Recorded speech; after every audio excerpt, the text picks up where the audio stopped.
գործընթաց չունենք։ Պարոն Նահապետյան, քիչ առաջ падգամավորներից մեկը հարցը բացացրեց $11,200 հայտնաբերվել է, թե ոչ $590,000 գողոնի մեծ մասը հայտնաբերվել է, $11,200-ը չկա։ Ինչ է արվում այս ուղղությամբ։ Շատ լավ, ես այդ հարցին հանձնաժողովին նաև պատասխանեցի, $11,200 այո չի հայտնաբերվել, ներկայապահին այդ ուղղությամբ աշխատանքները շարունակվում են, բայց միաժամանակ ուզում եմ տեղեկացնել, որ մեղադրյալների հարազատները պատրաստակամություն են հայտնել այդ գումարի մնացած մասը, այսինքն $11,200 վերականգնելու առումով եւ եթե ունենանք վերականգնում, ապա շատ ավելի լավ, իսկ եթե ոչ, ապա քերական դատավարության օրենսգրքում կա գույքի արգելադրման ինստիտուտ,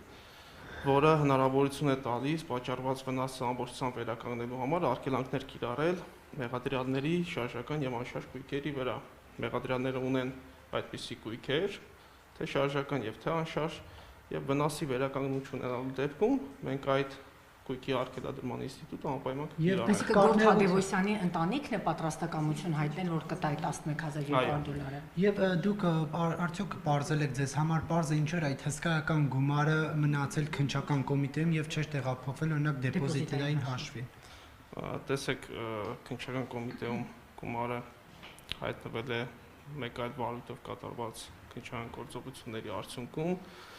ճանաչվել է քննիչի կողմից իրեղեն ապացույց եւ այդ գումարը կենտրոնական բանկ ուղարկելու նպատակով,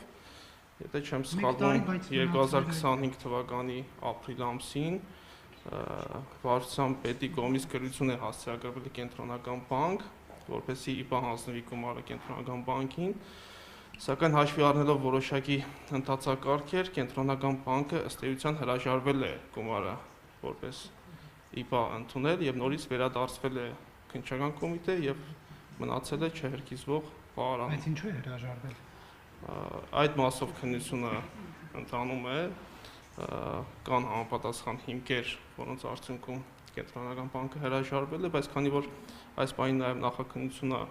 իրականացվում եւ այդ հանգամանքները եւս քննության առարկա են դառնալու քրեական վարույթով,